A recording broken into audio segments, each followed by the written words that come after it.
잠언 31장 1절부터 9절 함께 봉독합니다.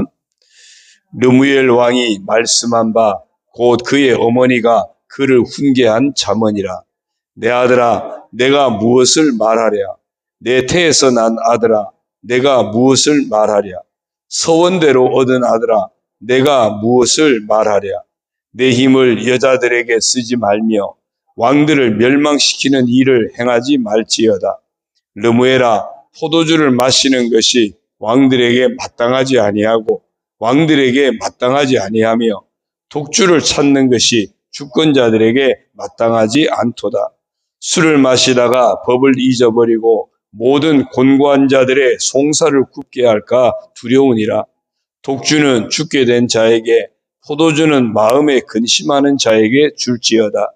그는 마시고 자기의 빈궁한 것을 잊어버리겠고 다시 자기의 고통을 기억하지 아니하리라.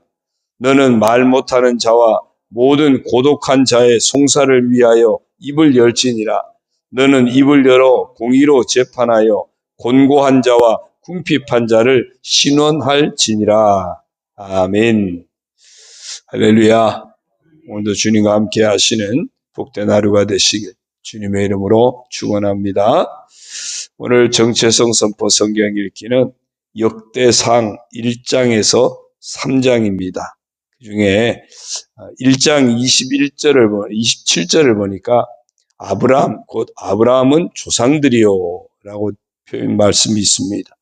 아담으로부터 아브라함까지 이르고 그 다음에 아브라함으로부터 이제 이스라엘의 쭉 역사를 이루어가는 그 과정에 중간에 믿음의 조상으로 쓰임받았던 아브라함을 이렇게 소개하고 있습니다.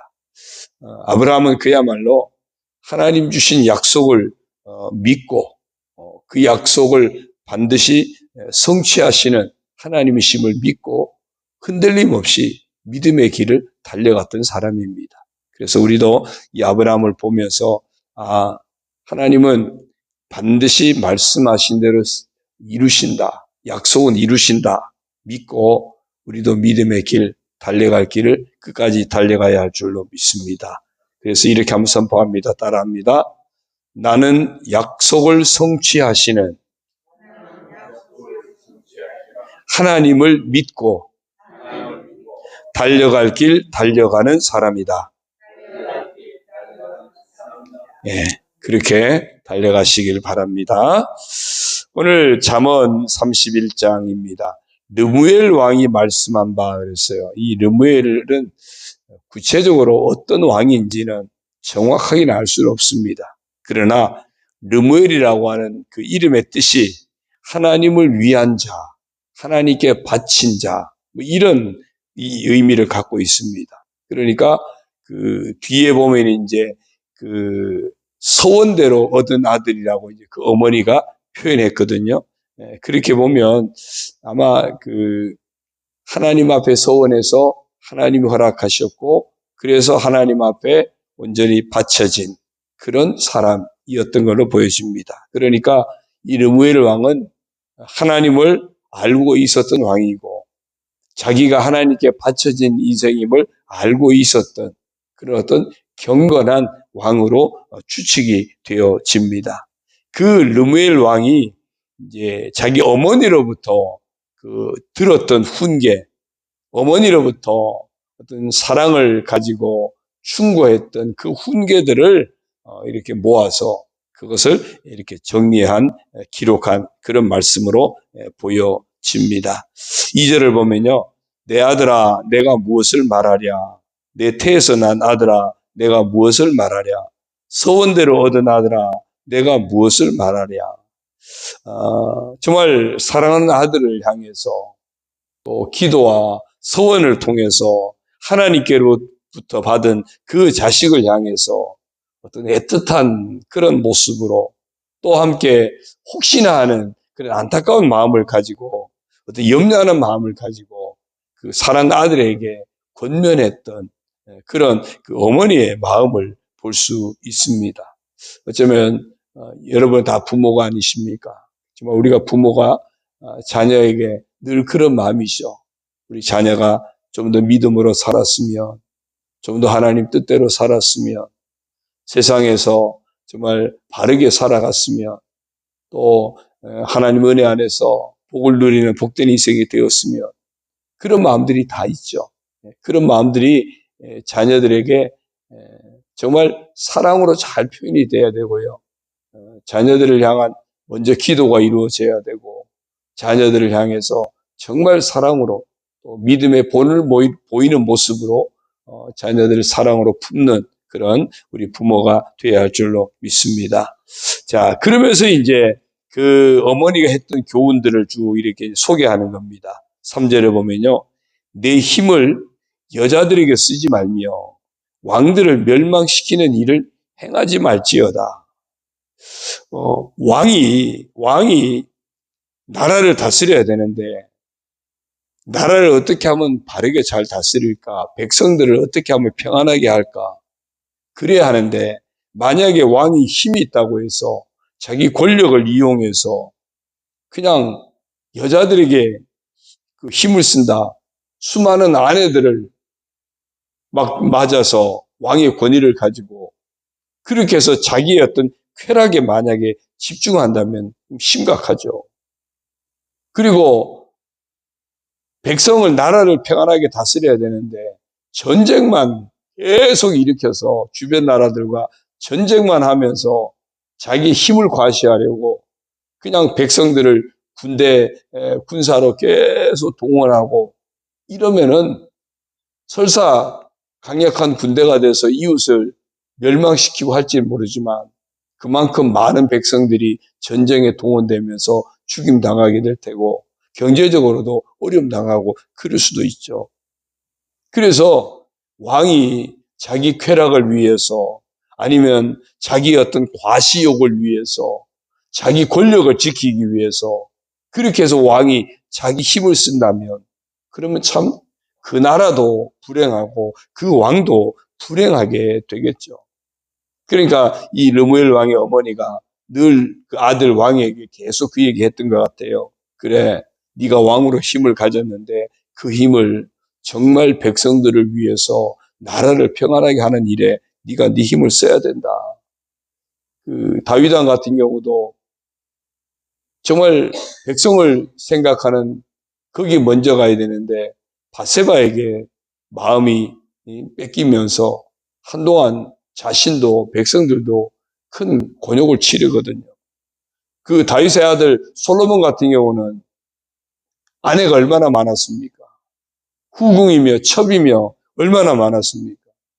결국 그들 보살피는 거기에 빠지다가 결국 나라를 후대에 가면은 엉망으로 만들어 버리거든요. 그렇게 보면 우리가 살아가면서 내가 어디에 내 힘을 쏟아야 될 것인가? 어떤 육체의 쾌락이라든지 자기를 과시하는 어떤 이런 과시욕이라든지 이런 어떤 세상 가치에 내가 이끌려서 내가 해야 할 일을 놓친다면 그러면 나도 힘들지만 모두가 힘들어지는 겁니다. 가정에서도 내가 가정의 가장일 수도 있고 가정의 한 식구의 일원일 수도 있고 내가 해야 할 본분을 놓치지 말아야 되고요. 교회 안에서도 내가 해야 될 본분을 놓치지 말아야 나도 건강하게 복된 인생이 될 수 있지만 내 주변 사람, 내가 속한 공동체도 건강하고 아름답게 세워갈 수 있는 겁니다. 내 힘을 어디에다 쓰고 있는지, 내 욕심 챙기는데 혹시 내 힘을 쓰고 있다면 그건 정말 스스로 내 인생도 무너뜨리고 공동체도 힘들게 할 수 있다 하는 그런 의미를 우리가 볼 수 있습니다. 4절을 보면요. 르무엘아, 포도주를 마시는 것이 왕들에게 마땅하지 아니하고 왕들에게 마땅하지 아니하며 독주를 찾는 것이 주권자들에게 마땅하지 않도다. 술을 문제에 대해서 이야기하고 있습니다. 왕이 이게 술에 늘 쩔어 있다고 생각해 보십시오. 그러면 이것도 심각하죠. 왕이 그냥 틈만 나면 맨날 술에 취해가지고 있다고 치면 그러면 그 나라를 누가 어떻게 다스리겠습니까? 나라를 이끌어가는 대통령이 그냥 술에 찌들어 있다 그러면, 그래서 아침에 일어나지도 못하고 막 이래가지고 제대로 나라를 돌보지 못한다면 그럼 그 나라가 어떻게 되겠습니까? 참 안타까운 거죠. 우리나라 역사도 보면 뭐 그런 대통령들이 있었거든요. 그냥 술에 빠져가지고 늦게까지 술 마시고 아침에 일어나지 못하고, 그래서 출근해야 되는데 출근도 제대로 못하고 출근하는 것처럼 다른 차를 갖다가 그냥 위장시켜서 보내고, 그리고 나중에 늦게 그냥, 이런 일들이 있었다는 거죠. 이 굉장히 심각한 겁니다. 지도자가 술에 빠진다. 근데 여기서는 이 술은요, 단순히 마시는 술만을 이야기하는 게 아닙니다. 우리가 어디에 취해 있느냐는 겁니다. 세상에 내가 취해 있다면 그건 조심해야 되고요. 쾌락에 취해 있다면 그거 조심해야 되고요. 욕심에 취해 있다면 그것도 조심해야 된다는 겁니다. 내가 정말 하나님 말씀에 취해야 되고, 하나님의 은혜에 취해야 되고, 하나님 말씀 순종에 취해야 되고, 정말 내가 무엇을 취해야지. 그러니까 뭐라 그랬죠? 술 취하지 말고 뭐 해야 된다? 성령의 충만을 받으라 그런 거예요. 술에 취하면 망하는 거지만 성령에 취하면 생명과 평안을 누리는 복된 인생이 되기 때문에 그렇습니다. 그래서 내가 무엇에 취해 있는가? 내 힘을 어디에 쓰고 있는가? 이걸 우리가 늘 돌아보면서 정말 하나님 보시기에 합당하고 아름다운 모습으로 나아가야 될 줄로 믿습니다. 그래서 이제 그 술에게 취하는 것 마땅하지 않다라고 이야기합니다. 5절에요. 술을 마시다가 법을 잊어버리고 모든 곤고한 자들의 송사를 굳게 할까 두려우니라. 그렇죠. 왕이 술에 빠져 있으면 법을 잊어버릴 수도 있죠. 또 백성들을 잘 보살펴야 되는데 그 보살피는 일을 그르칠 수도 있는 겁니다. 판단 능력이 산출되고요. 스스로 방탕함에 빠지니까 그건 뭘 하겠습니까? 우리 인생도 마찬가지입니다. 판단 능력을 잃어버릴 수 있다. 그래서 말씀에 취해야 돼요. 성령에 취해야 인생을 바르게 보고 바르게 판단하고 바르게 나아가는 겁니다. 세상에 취하면 세상 가치에 의해서 모든 걸 판단하니까 잘못 판단되고 이기적으로 판단될 수 있고요. 때로는 편파적으로 판단될 수도 있고, 이런 심각한 문제에도 빠질 수 있는 겁니다. 그러면서 이제 그러면 술은 어디다 쓰느냐? 6절에 보니까요. 독주는 죽게 된 자에게, 포도주는 마음에 근심하는 자에게 줄지어다 그랬어요. 옛날에는 의학이 발달하지 않았잖아요. 그러니까 통증이 심한 사람에게 그 통증을 잊게 하기 위해서 치료제로 독주를 썼거든요. 또 아니면은 그 소독약 대신으로 이렇게 독주를 쓰기도 하고요. 그 다음에 정말 마음이 힘들고 아파하는 사람에게 술을 조금 마시게 해서 그 기분을 가라앉혀서, 그래서 그 염려를 좀 잊게 하는 치료 목적으로 옛날에는 이 술을 이용하기도 했다는 겁니다. 그러니까 술은 그런데 꼭 필요한 사람에게 쓸 수는 있겠지만, 그래서 7절에 그는 마시고 자기의 빈궁한 것을 잊어버리겠고 다시 자기의 고통을 기억하지 아니하리라. 그런 사람들을 위해서 쓸 수는 있지만, 네가 왕으로서 네가 해야 할 일이 많은 사람인데 술에 빠지면 안 된다. 우리는 하나님의 은혜로 구원받은 하나님의 자녀잖아요. 하나님 나라 백성 아닙니까? 그러면 우리는 하나님 나라를 세워가는 해야 할 일이 많은 사람들이거든요. 그러니까 우리가 세상에 취하면 안 되고 말씀에, 성령에 취해서 하나님이 기뻐하시는 일을 놓치지 않는 복된 삶을 살아야 할 줄로 믿습니다. 8절 봅니다. 너는 말 못하는 자와 모든 고독한 자의 송사를 위하여 입을 열지니라. 너는 입을 열어 공의로 재판하여 곤고한 자와 궁핍한 자를 신원할지니라. 왕으로서 정말 해야 할 일을 잊지 말라, 그 얘기입니다. 그러니까 힘을 여자들에게 쓰지 마라. 또 그 술에 빠지지 마라. 어떤 뭐 전쟁이나 일삼고 이런 권력을 과시하고 이런 일에 쓰지 마라. 정말 네가 해야 할 일은 말 못하는 자, 고독한 자, 정말 도움이 필요한 사람, 왕의 어떤 힘이 필요한 그런 백성들을 보살피고 그들을 어떤 재판을 바르게 하고 그들 궁핍한 자를 도와주고 약한 자를 위로하고 공의를 실천하고 그게 정말 해야 할 일이다. 오늘 우리 그리스도인된 우리도 마찬가지입니다.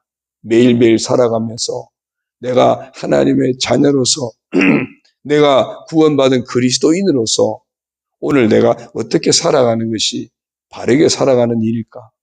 어떻게 살아가는 것이 그리스도인으로서 마땅한 일인지, 내가 그리스도인으로서 마땅치 않은 일은 어떤 것인지 잘 분별해서 행할 수 있는 그런 지혜로운 믿음의 사람이 되어야 할 줄로 믿습니다. 하나님께 바쳐진 이 르무엘을 향해서 그 어머니가 야, 너는 하나님께 바쳐진 사람 아니냐? 너는 하나님을 위해서 살아야 되는 사람 아니냐? 그렇다면 네 인생을 함부로 허비하지 말고 하나님께 바쳐진 사람답게 마땅한 일을 행하는 그런 사람이 되어야 된다. 그 어머니가 권면하고 있거든요. 오늘 우리도 이 권면을 들으면서 우리가 그리스도인이지, 우리가 하나님의 사람이지, 그렇다면 내가 하나님의 사람답게 그리스도인답게 마땅한 삶을 놓치지 말아야지. 하나님이 기뻐하시는 삶, 하나님 말씀에 순종하는 삶, 성령을 따라 행하는 삶을 놓치지 말아야지. 그래서 그런 우리 자신을 돌아보고 다시금 오늘도 지켜가는, 그래서 이 하루를 살아갈 때 그리스도인답게 살아가는 그런 우리가 되시기를 주의 이름으로 축원합니다. 혹시 어제 말씀을 기억하십니까? 하나님 보실 때 여러분은 어떤 분들이에요? 네, 존귀한 자, 하나님 보실 때 여러분은 보물이에요. 값진 진주입니다. 그러니까 얼마나 값진지 아들까지 내어주면서 하나님이 여러분을 사신 거거든요. 그러니까 우리가 그렇게 귀한 존재예요. 하나님이 온 천하보다 더 귀하게 여기는 모든 값을 지불하고 우리를 하나님의 자녀가 되도록 사신 보물입니다. 그러니까 오늘도 그 보물답게 값진 그런 보물답게 우리 인생을 잘 이렇게 빛이 나게 잘 가꾸어가는, 그래서 빛을 비추라 그랬잖아요. 빛을 분명히 세상에서 저 사람 참 예수 믿어도 저렇게 믿어야 돼. 그래, 교회 다녀도 저렇게 다녀야 돼. 그게요, 우리 보석을 잘 가꾸는 거예요. 그럼 빛이 나니까 그런 얘기하는 거거든요. 그래서 오늘도 빛을 발하는 그리스도인다운 존귀한 그리스도인답게 살아가는 우리 모두가 되기를 주님의 이름으로 축원합니다. 기도드립니다. 하나님 아버지 고맙습니다. 예수 그리스도 안에서 구원받아 부름받은 하나님의 자녀된 저희들, 천국 백성 된 저희들의 귀한 존재 가치를 알게 하여 주옵소서. 하나님께서 우리를 값진 진주로 여겨서 아들까지 내어주면서 우리를 하나님의 자녀로 사셨는데 이제 이 값진 인생을 하나님 보시기에 마땅한 모습으로 채워가게 하여 주옵소서. 이 존귀한 인생을 하나님 보시기에 합당한 모습으로 채워가는 저희들 되게 하여 주옵소서. 정말 광채가 나는 보석, 빛나는 존재가 되게 하셨는데 이제 우리가 세상 속에서 그리스도의 빛을 발하는, 복음의 빛을 발하는 빛된 그리스도인의 사명을 잘 감당하게 하여 주옵소서. 그래서 하나님 앞에 영광 올려드리게 하시고 하나님이 기뻐하시는 복된 인생을 잘 감당해내는 저희들 다 되게 하여 주옵소서.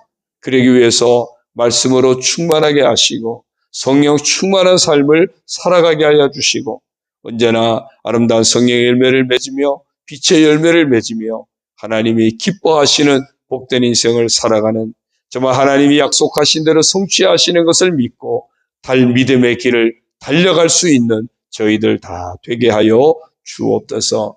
아버지 하나님, 오늘도 주님만 의지하고 믿음으로 나아가길 소원하는 우리 성도들 기뻐 받아주시고, 아버지 하나님 마음의 소원을 내려놓고 간구할 때 응답하여 주셔서 하나님의 은혜로 채워 주옵소서. 아버지 하나님, 우리 교회를 통해서 영광 받으시고 우리 온 성도들을 통해서 영광 받아 주옵소서.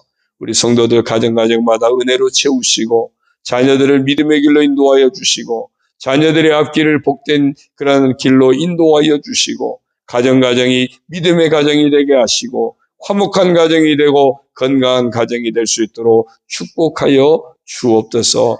소원을 품고 간구할 때 응답하여 주시고 서로 품고 중보하며 기도할 때 응답하시고 하나님의 은혜로 채워 주옵소서. 오늘 하루도 온전히 존귀한 그리스도인으로서 하나님 보시기 아름다운 모습으로 살아가는 우리 모든 성도들 되게 하여 주옵소서. 육신에 약한 성도들 주께서 치료하여 주시고 간결하게 하시고 회복의 은혜를 허락하여 주옵소서. 아버지 하나님, 상처 있고 낙심한 중에 있는 성도들 그 영혼을 치료하여 주시고 상심한 그 심령을 치료하여 주셔서 믿음이 회복되게 하시고 믿음 신앙이 회복되게 하시고 하나님의 사람으로 살아가도록 축복하여 주옵소서. 성도들이 살아가는 모든 삶의 자리, 직장도 사업도 또 만나는 사람들 모든 삶의 자리가 하나님 은혜 가운데 은혜롭고 평화롭고 건강하고 형통한 삶들이 되도록 복을 내려 주옵소서. 모든 것 주님만 의지하옵고 예수님의 이름으로 감사하며 축복하며 기도 올리옵나이다. 아멘. 하늘에 계신 우리 아버지, 아버지의 이름을 거룩하게 하시며 아버지의 나라가 오게 하시며 아버지의 뜻이 하늘에서와 같이 땅에서도 이루어지게 하소서. 오늘 우리에게 일용할 양식을 주시고 우리가 우리에게 잘못한 사람을 용서하여 준 것 같이 우리 죄를 용서하여 주시고 우리를 시험에 빠지지 않게 하시고 악에서 구하소서. 나라와 권능과 영광이 영원히 아버지의 것입니다. 아멘.